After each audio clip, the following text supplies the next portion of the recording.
This is Actualize Freedom, straight talk on growing clicks and conversions on Amazon FBA from people doing it every day. Now here's your host, digital marketing acrobat, Danny Kenji Carlson.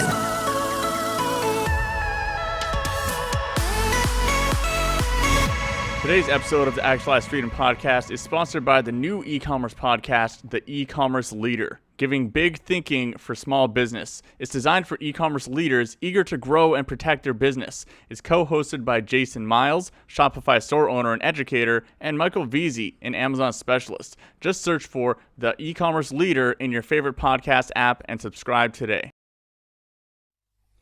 What is up, guys? Danny Carlson here. So this is going to be a really interesting one with JL Needham. He has so much experience. He's been in the online game for more than 20 years now, including a stint of almost 10 years working with Google. So he knows the internet marketing game since the very beginning, and same with Amazon too. He got started in Amazon in 2009. So if there's anyone who knows the ins and outs of Amazon, it's someone who's been working with it for now 11 years.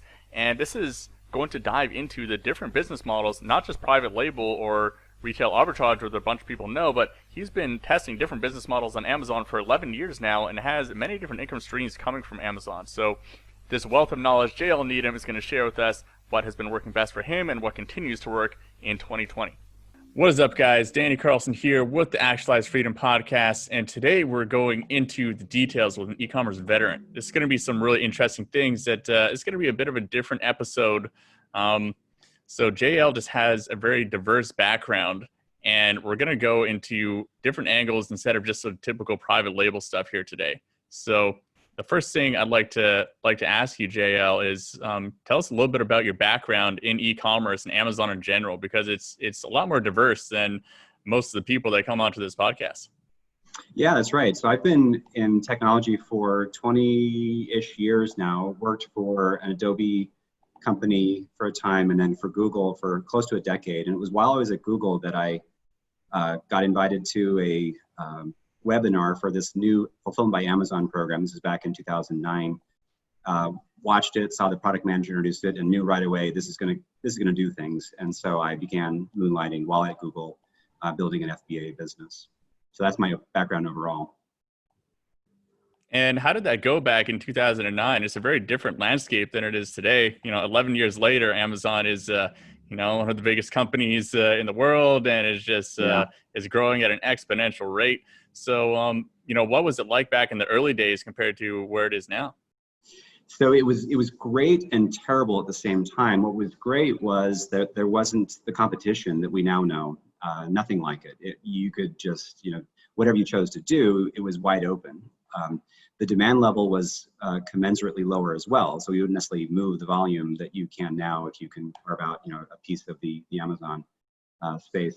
The terrible part was that the FBA program, although it's substantively the same now as it was then, there were a lot of rough edges, things that didn't work right. And you had to be patient with stuff like just, shipment activity was just harder to manage. It's gotten a lot more sophisticated over that time. Okay, and one thing that I think is going to be really interesting for the listeners is you've tried a lot of different business models within the Amazon ecosystem itself. So not just private labeling or retail arbitrage that people might be familiar with, but you mentioned that you have done around 7 different business models on the Amazon platform. So maybe just give us a run through of what are those different models, just to give some ideas to people. I've actually not really counted them, but I thought, what would appeal to your audience here in terms of my perspective. And I'll pause actually before I address that and just give you a view. I'm kind of feeling grandfatherly here in a sense, and I'll illustrate.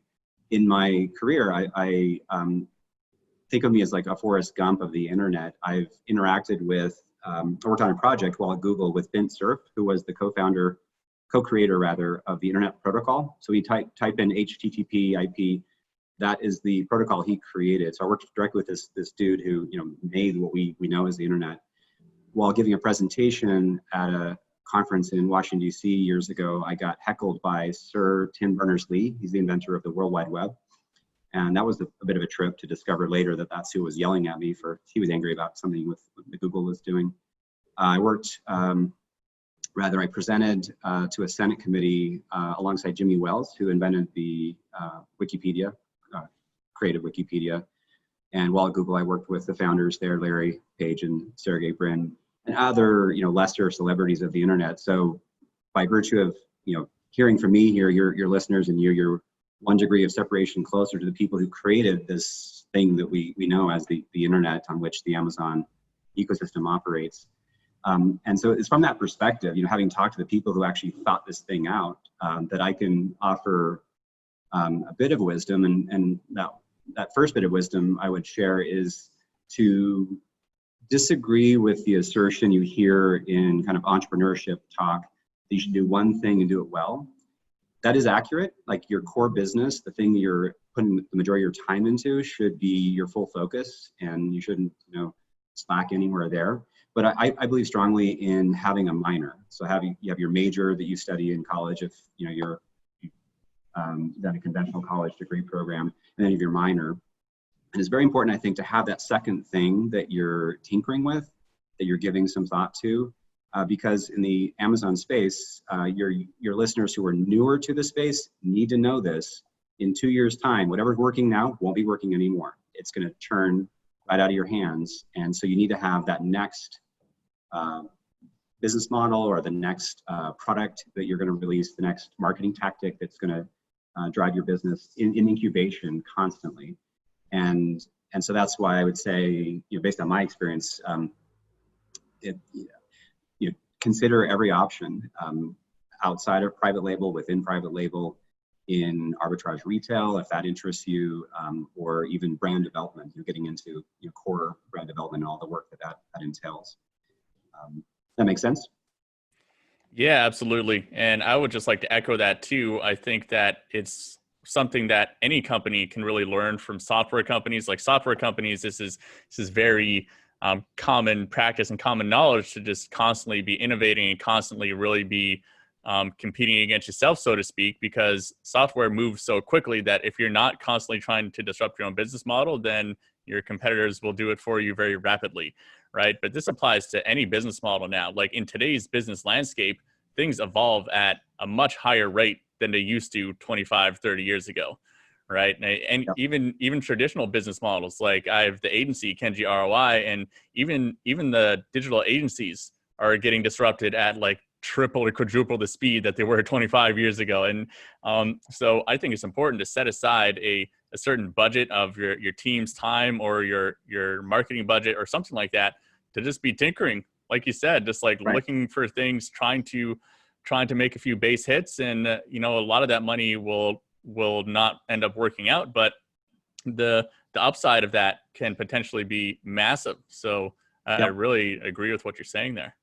Yeah, so to illustrate further, during the 10 years I've been in the Amazon FBA space, have done conventional retail, sourcing from suppliers and then just selling at retail, wholesale to retail. Various terms are used to describe that. I've done arbitrage in that context, a lot of Costco trips back in the day. That was kind of fun. Private labeling, I've acquired 2 brands. I developed a services business that we're going to talk about more later that I was very delighted to sell to a private equity company last year for a nice return. I've developed a authorized retailer seller business, authorized reseller business, where you take the products from the brand and you're their authorized Amazon seller and do all the merchandising and marketing work. And then I also own an agency that has dozens of clients and caters to a particular industry segment and manages Seller Central accounts. So that's about 7, I think, if you count them. And a few of those have been a failure, like on balance, lost money. And a couple of them have been a big success. And I've got another 1 or 2 in that mix that might end up delivering an exit as well. And I wound up doing those many things because I've dedicated like my Friday morning. It's been my like R&D time. Don't do anything. Operate the core business. You work on the next business during a 4-hour period or something like that during the week. That's how I've learned to do it. Yeah, and it's interesting what you're saying too, because that it goes against the conventional wisdom that you mentioned. A lot of people say you just got to really focus on one thing. And I agree with some parts of that, but at the same time, I'm pretty similar to you in a respect. Like I sell products on Amazon. I have an agency that also sells products on Amazon. And then I have a course that helps people grow their own agencies. And while that may seem like my energy is being split between too many things, they all really help each other out. Yeah. And I find that a good chunk of my students as well in the agency program are Amazon sellers to begin with. And Right. so like Amazon is a very cash flow intensive business model, and it's very beneficial to have a secondary income source that is like a much better for cash flow. So building an agency that is very much a cash flow business that can generate cash, and you're not just constantly having to dump more money into the money hungry thing, is a great vehicle for helping to support your Amazon business. And if you're using the same skills, as long as your agency is like also on Amazon, you can use the same skills, you can use the same team members, and it can be synergistic rather than splitting your focus all over the place. What do you think about that? Yeah, no, totally agree. So we'll talk in a bit about my connection with Veriship, which is the party that brought us together here. But in my role for that company, I'm technically there to help them sell a service and win clients that's very software managed service, kind of it's of that type.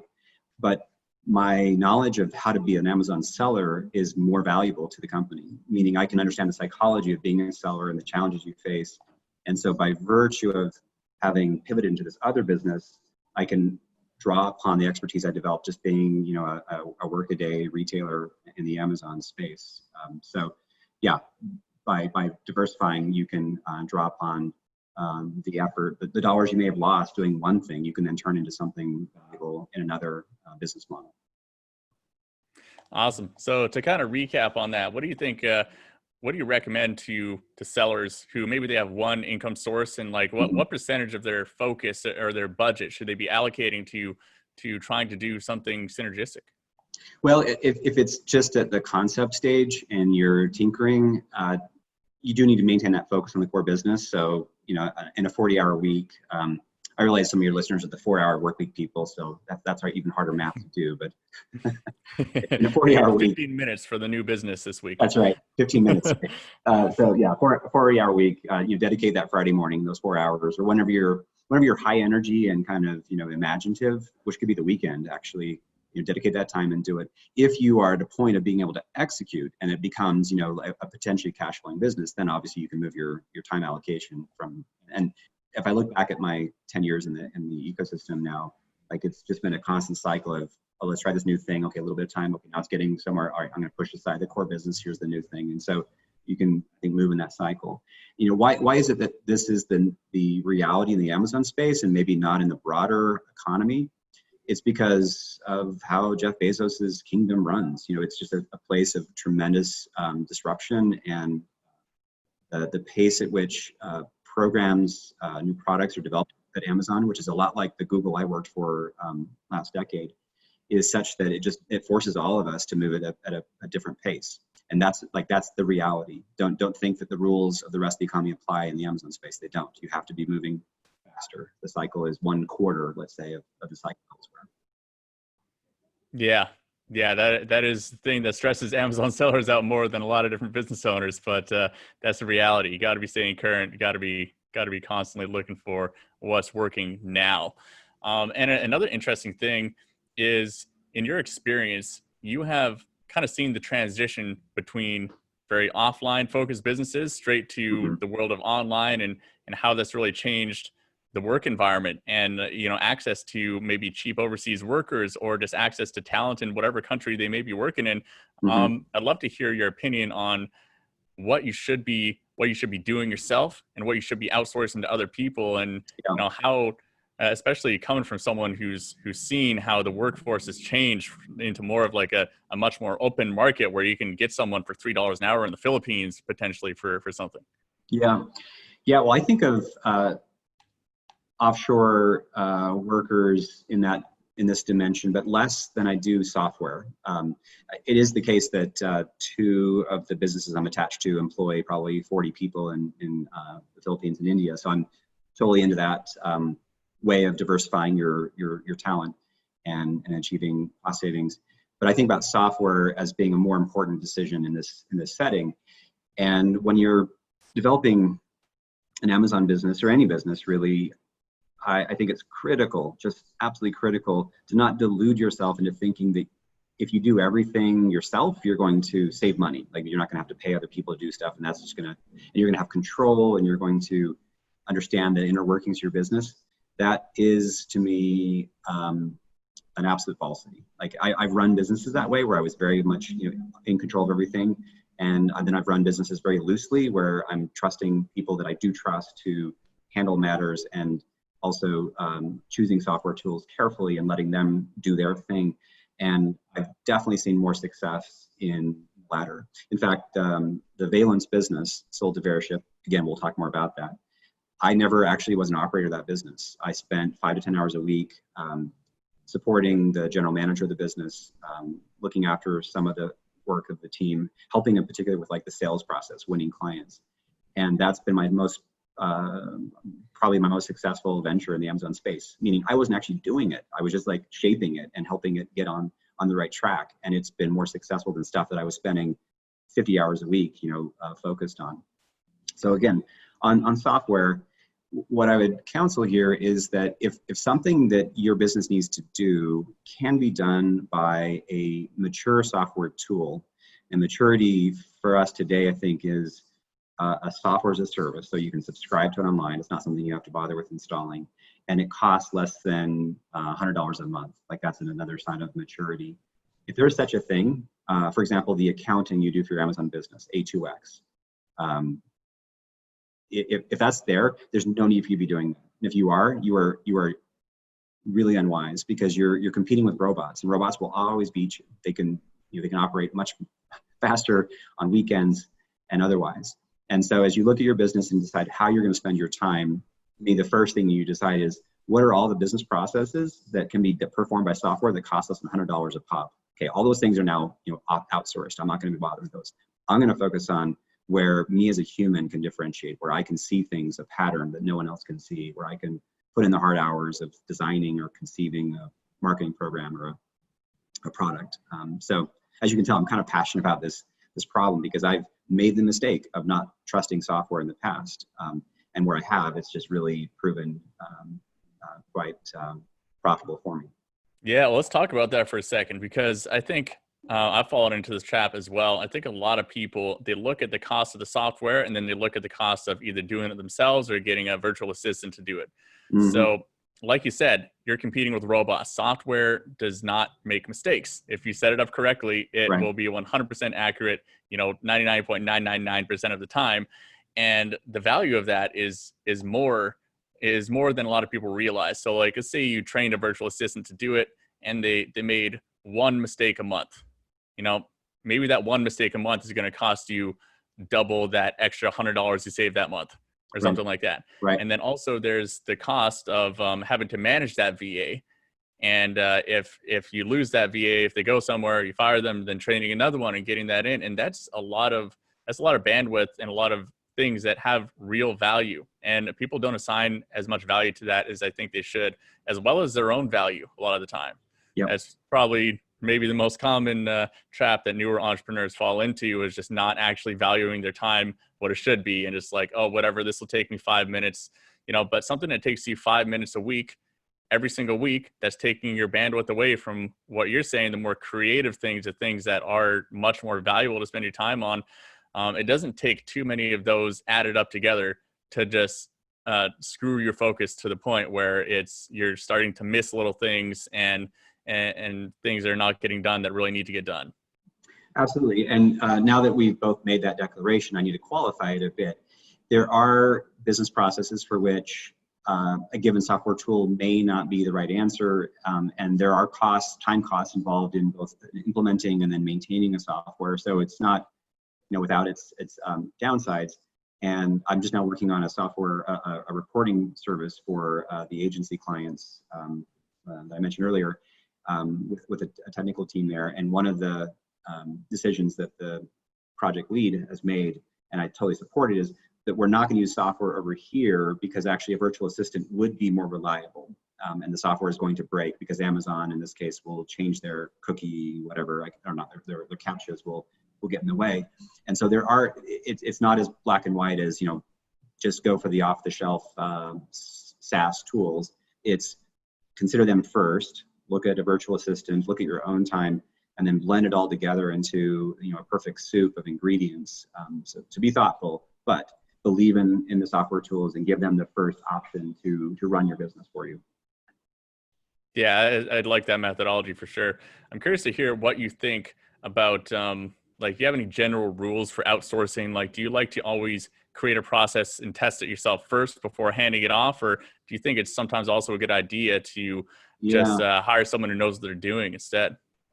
Well, it I think depends on just how established that particular business process is. And this could be a segue into talking about Amazon auditing.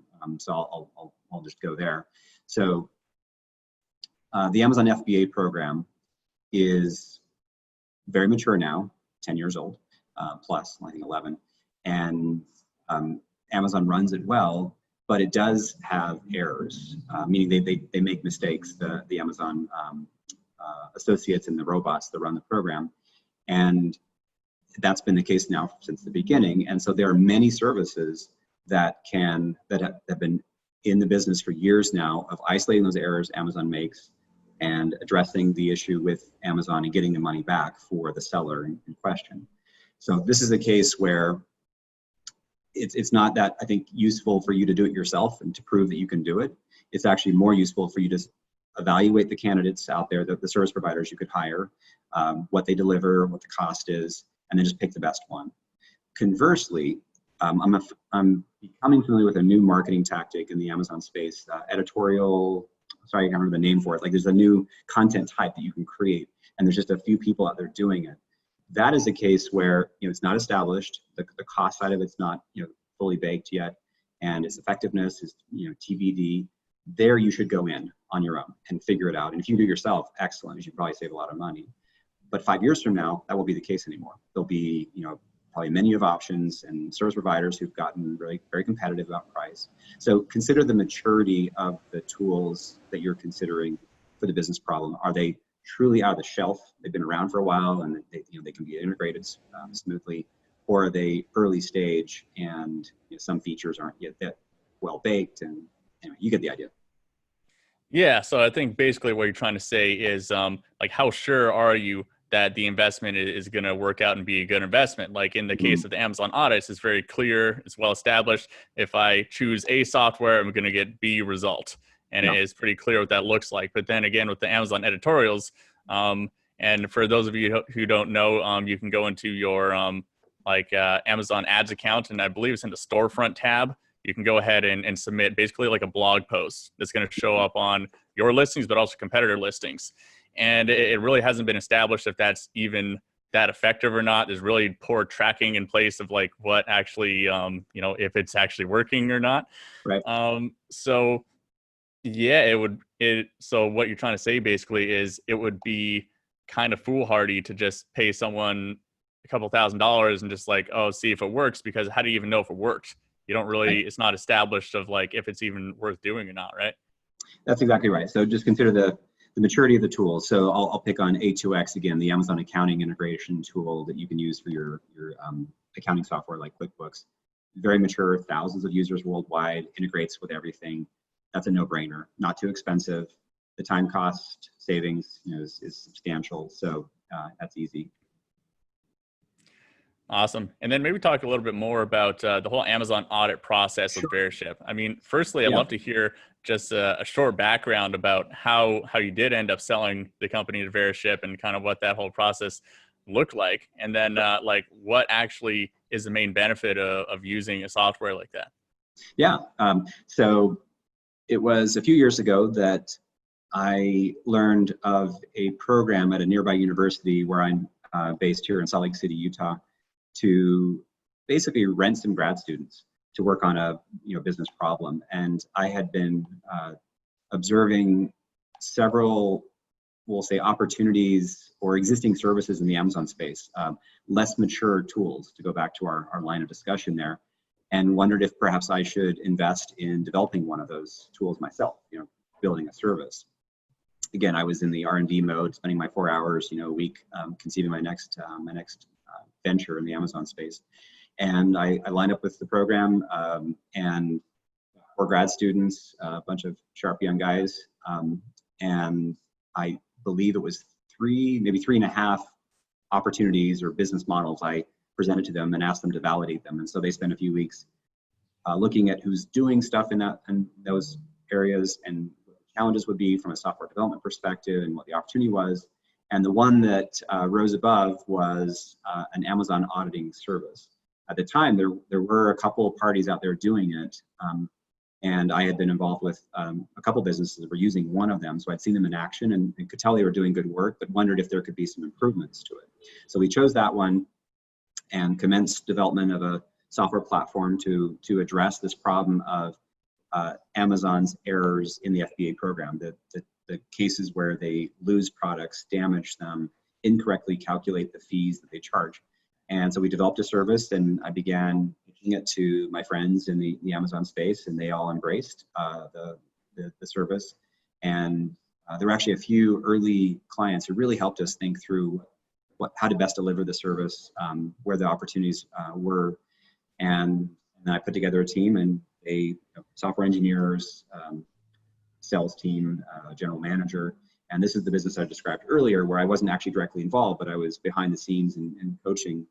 And 2 years later, a lot of effort to make the business grow. We were approached by a company called Veriship, which is a private equity-backed company in the shipping optimization space. I'll explain what that means in a minute. It is actually relevant to your listeners, but it may not be something they've heard of before. And Veriship proposed to acquire the company and integrate it. And we looked at the opportunity and said, sure thing. And so we went through the difficult process of integrating the business and doing a deal on that. And now a year later, the core team of what was Valence are now part of Veriship, and we're all playing roles in delivering this Amazon audit service to hundreds of Amazon sellers of every stripe worldwide.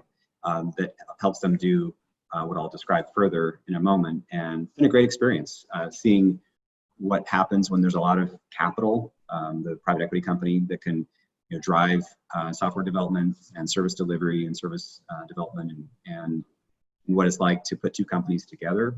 The other, Veriship, is a much larger organization, 25, 30 software engineers large, whereas we have 3. So that gives you a sense of the different scale that we were operating at.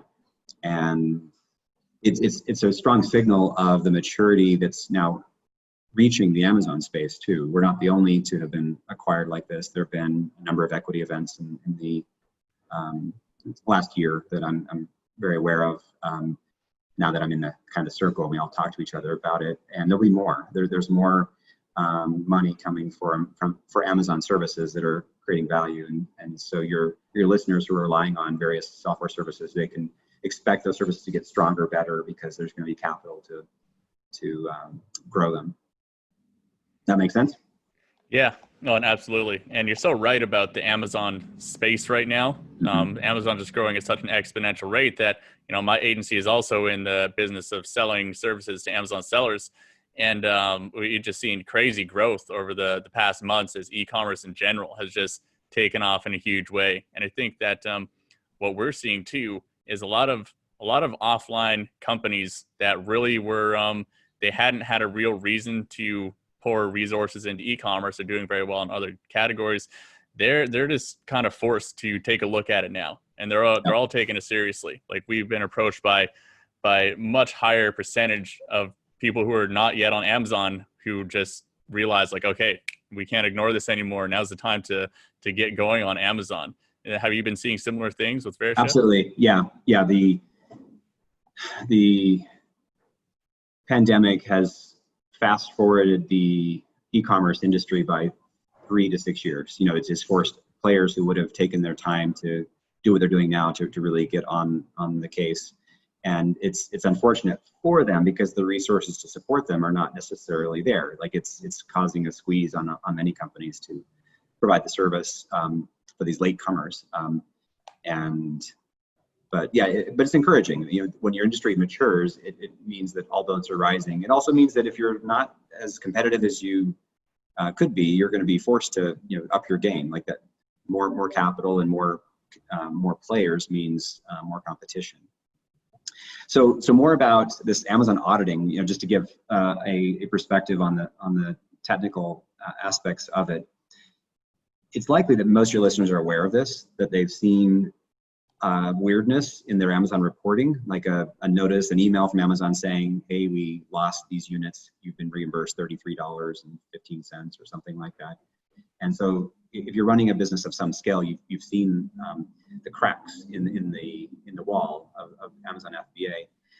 But if you don't have software that can compile all the reporting, run algorithms over it to isolate the errors that have occurred, the value of those errors to you, the seller, and then also using smart methods to persuade Amazon's associates, seller support associates, to agree to reimburse, then you're likely missing a meaningful amount of money. How much? It depends. If you're a private label brand and have a single product and it's packaged really smartly and you ship it in through direct import, you're going to be seeing a small ratio of unit or value lost, less than a percentage of your retail value. So if you sell, say, $10,000 in a month, only 1% of that's going to be disappearing on you. If conversely you're in the arbitrage business, it could be 3 or 4%. It's a strange rule we've observed, but the fewer units you ship in per shipment, the higher the error rate.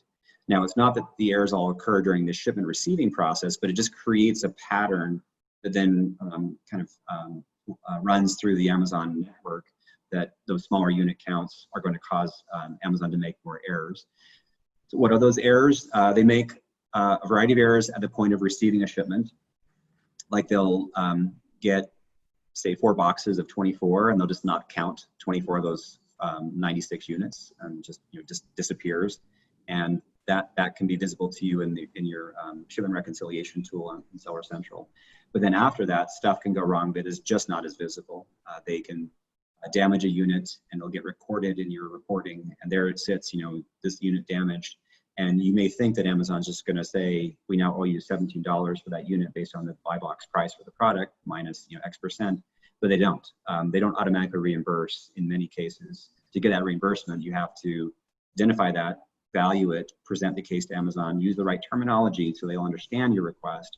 And then when they say no, you then say, no, it's yes. You need to say yes, here's why. And that's what Veriship does with our Amazon audit service. We use our software to ingest all that data, run the algorithms, and then do the communication with Amazon that can be time costly if you have other things to do.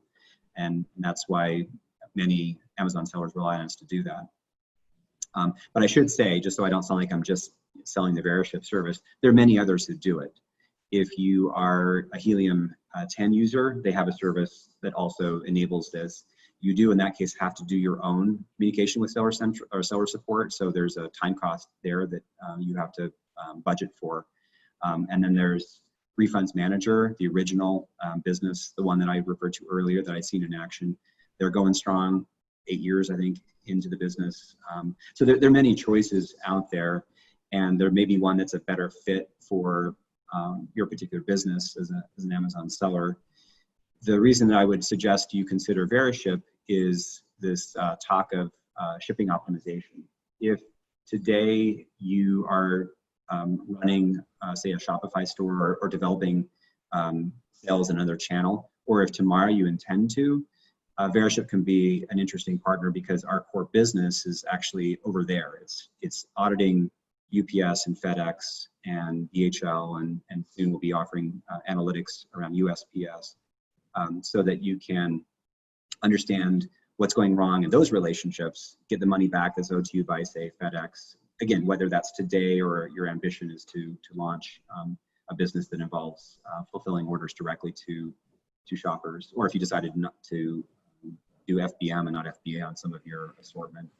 There's all sorts of things going wrong in shipping right now with all of those companies you just mentioned. So, oh, hell yeah. Like, right now, especially that's an important thing to be looking out for.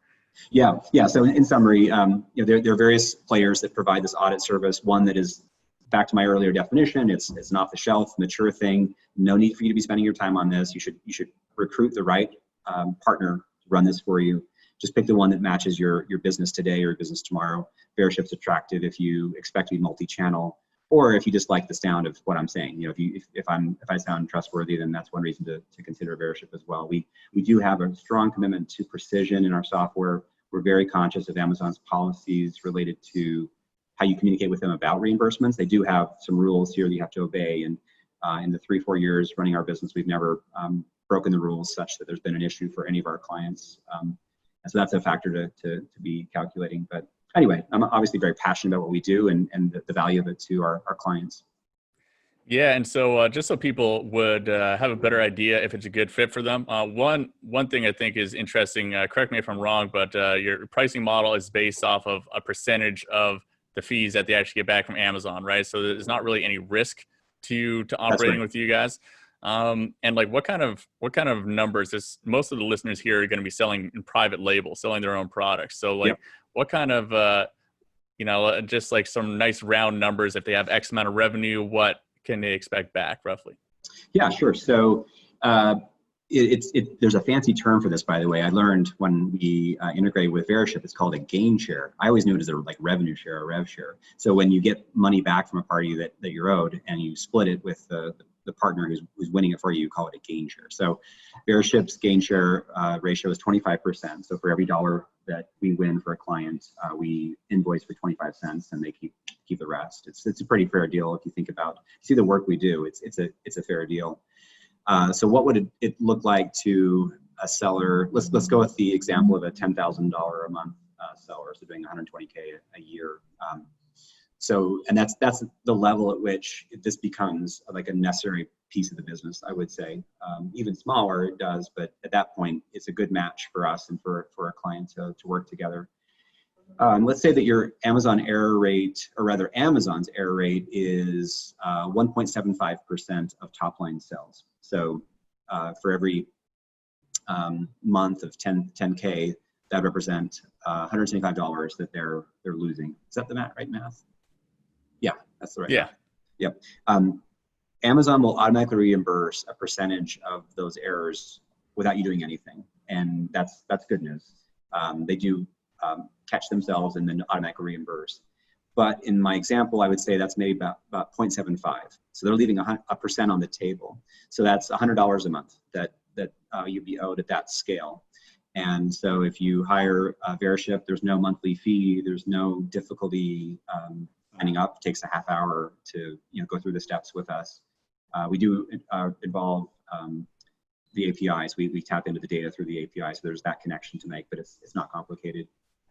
So $25 a month to get that $75 that you're owed, and that's just if you're at the 10K level. So if you happen to be 10 times that big, then we're talking you're paying $250 a month to get $750 back. Think of it as insurance. It's the case that things can happen to a business, things can go wrong, and better to not have to think about it and worry about it. This is just a thing you switch on, it runs on its own, and you see the dollars flow in as credits to your seller account. And again, we've been at it for a while. We know how to respect Amazon's expectations on the process, and we run with care, as do others. Again, I don't want to be just selling the Veriship service. There are others out there, and I know they're managers. They're smart about it as well. Yeah, I mean, it's certainly a service that people should be looking at. I think there's no real reason not to. In my opinion, it's just like it's off your hands, and there's no real risk involved with doing it.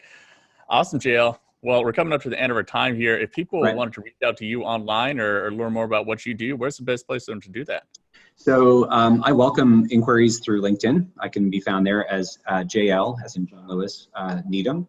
And to learn more about the Veriship Amazon Audit Service, just jump over to veriship.com, click Amazon, and learn the story there. Awesome, guys. And we'll put links to that in the show notes at kenjiroi.com/blog there. It'll be any of the links that he mentioned, and can watch the video version of this episode there as well. And thank you so much for coming on here, JL. Yeah, like I said, guys, definitely recommend checking out a service like Veriship if you don't already have it set up. It's just a no-brainer kind of thing where it's just free money. So why wouldn't you do it, right? Awesome, guys. And if you haven't left a review for the podcast yet, really appreciate every single review that we get. So you can do that really easily. Just go over to iTunes or Stitcher, or even just ratethispodcast.com/AF, and it'll just redirect you to whatever app you have open on your phone. Just make it super easy for you guys. So if you enjoy this podcast, really appreciate it. And until next time, guys, go out there and kick some ass. For show notes and resources mentioned in this episode, visit kenjiroi.com.